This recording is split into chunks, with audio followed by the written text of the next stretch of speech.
चला नमस्कार. आपण इलाव मळ्यात आपण कुळीत पेरलेलो आहोत. तुम्ही मागचे 2 व्हिडिओ बघितला असाल. कुळीत पेरलो तेव्हा आणि आपण मळ्यात इलाव तेव्हा आपण आता पुन्हा एकदा मळ्यात अशीच फेरी मारू गेली. संध्याकाळी पाणी मध्ये लावूचा होता, तर काय आपल्याला लावूक वेळ एवढं भेटलो नाही.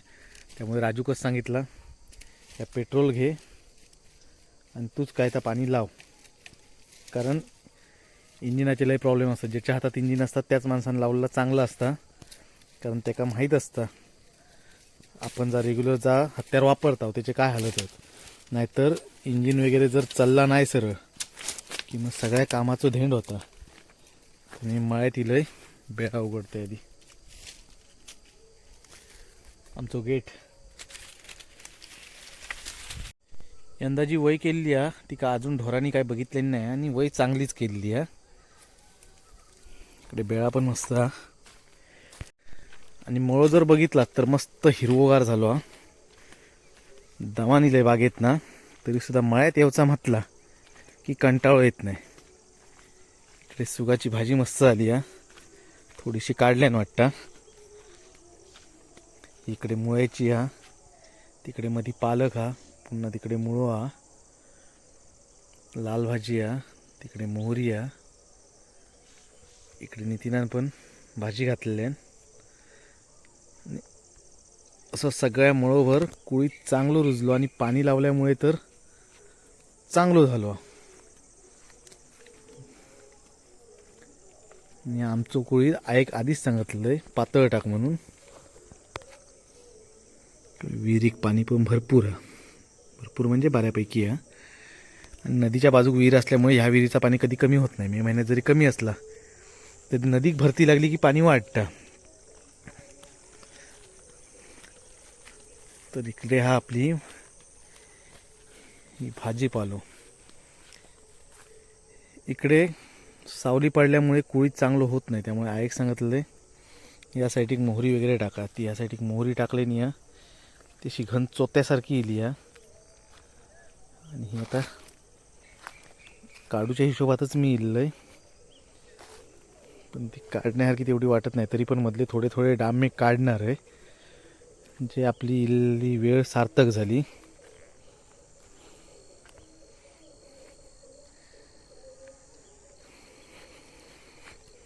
या साईडिक सावली असल्यामुळे कुळीत तेवढं होत नाही. ही आपली मध्ये भाजी वगैरे चांगली इली या. जरा पाणी लवकर लावचा लागला, कारण आपण पाणीच लावला नव्हता नांगरताना पण, कारण यंदा उशिरापर्यंत पाऊस होतो. याचं कुळीत बघितलास तर साधारण पहिली 2 पानं फुटल्याच्या नंतर पुन्हा त्याला 3 पानाचे 3 बंच इलेत. आणि आपण पाणी लावताना बघितलं तर नदीकडे इंजिन लावून पाणी आणलं जातं आणि तर असं एका जागेवर सोडला जातं. ज्या जागेवर सोडतं त्या जागेवर असे खड्डे पडतात आणि तिथनं मग इथं संपूर्ण मळ्यात फिरवला जातं.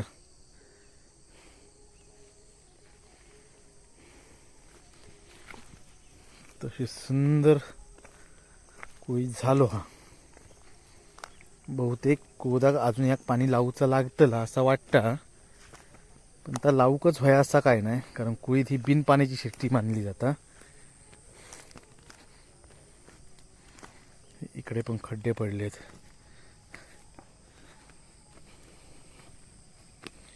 कुळीत केल्याचा एक फायदा असता, जमिनीची नांगरट चांगली होता. आणि जा द्विदल धान्य असतात चवळीसारख्या, म्हणजे ज्याचे 2 पाकळे होतात. जसे आपण काजूचे गर खाताव, काजूचं गर हे वेगळी गोष्ट, पण त्याचे जसे 2 पाकळे होतात तसे ज्या ज्या धान्याचे 2 पाकळे होतात. चवळी असतात, मूग असतात, मटकी असतात.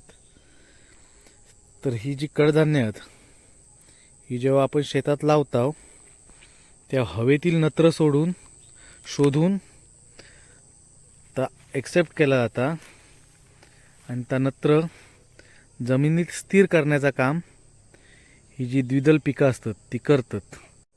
ह्या सगळा विज्ञान आपल्या शाळेत शिकवलेला, परंतु पूर्वीपासून आपले जे पूर्वज होते ते कोणत्याही प्रकारची शाळा शिकलेले नाही, परंतु त्यांना फेरपिका घेतली जायची. किंवा हे असं कुळीत केलं जायचो, ह्यो का केलं जायचो हे त्यांना माहीत नसताना देखील ते बरोबर करायचे.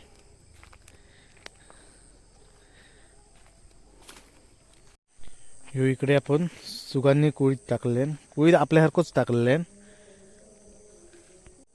कुळीत आपल्यासारखंच टाकलेलं, पण ह्यो कुळीत खूप घन झालो.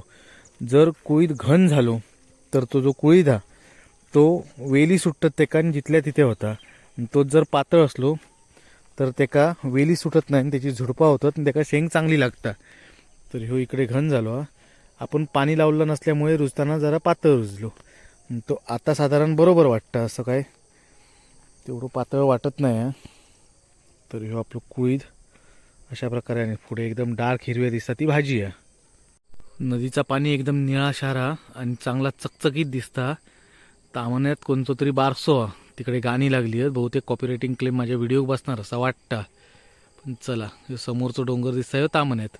नदीच्या पलीकडे आता गडी तामणे गाव आणि अलीकडे आपला चांदोशी.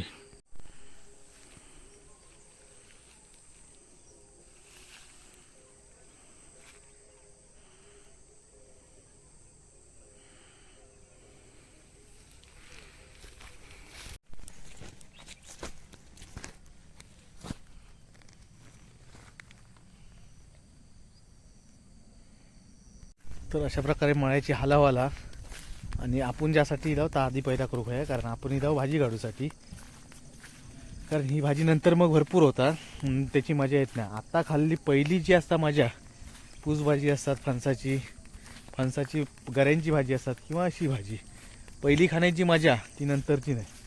त्याच्यात चांगले चांगले डाम बघून आपण काढूया. चला,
भाजी मस्त कोवळी कुळकुळीत,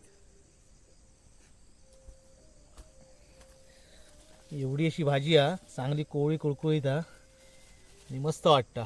अजून एक दोन कापणा काढूया. भाजी अजून बारकी जरी वाटली तरी मस्त आहे एकदम, आणि जरा घन झाली आहे. जर पातळ नाही केली तर ती पिकडे तली म्हणजे अशी जी पानं पिवळी होतात अशी होऊन मारणार. तर आपली भाजी काढून झाली आहे आणि ही एवढी आपण भाजी काढली आहे, अजून एवढी काढली आहे. तर बांधण घेऊया.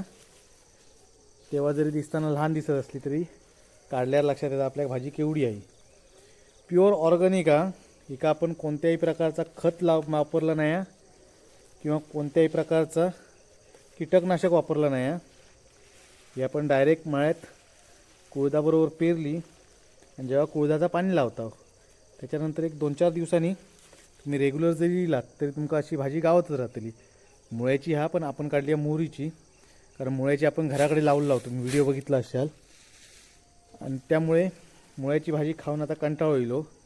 ती जी ती कामगार वगैरे नेपाळसून येतात त्यांना तर थोडी थोडी देव खोई नंतर.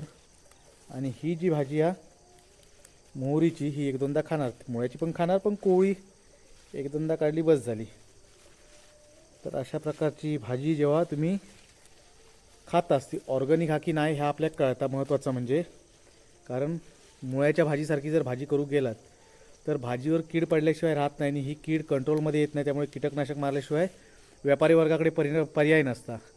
ही जेव्हा तुम्ही स्वतः करतास तेव्हा खरोखर ऑर्गॅनिक हा की नाही ह्या आपल्याला समजता. आणि आपण स्वतः केलेल्या भाजीची एक वेगळी प्रकारची गावठीची चव असता, ती वेगळी आणि एक समाधान असता. आपल्या मळ्यातली भाजी ही बघ काही काही अशी फुला येऊ लागली. जर लवकर काढून संपवली नाही तर अशी फुलं येतील आणि भाजी जून होईल, म्हणजे ती का फळं येतील, शेंगे येतील. मुळा पण एकदम चकचकीत येतील, अजून धुतली नाहीत तरी पण अशी दिसतात.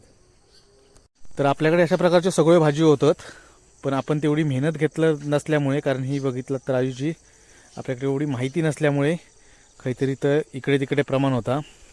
ही मुळ्याची भाजी हा रेग्युलर पाणी लावल्यामुळे चांगली येईल या. आणि पुढे पालकची भाजी हा आपल्याकडे कृषी विभागातर्फे किट दिलेला होता, बहुतेक त्याच्यातली असलेली आपली पण भाजी. चला आता घरात जाऊया. मोकाट जनावरं जी असतात ह्याचा सगळ्यात मोठा त्रास जो होता आपल्या कोकणात होता.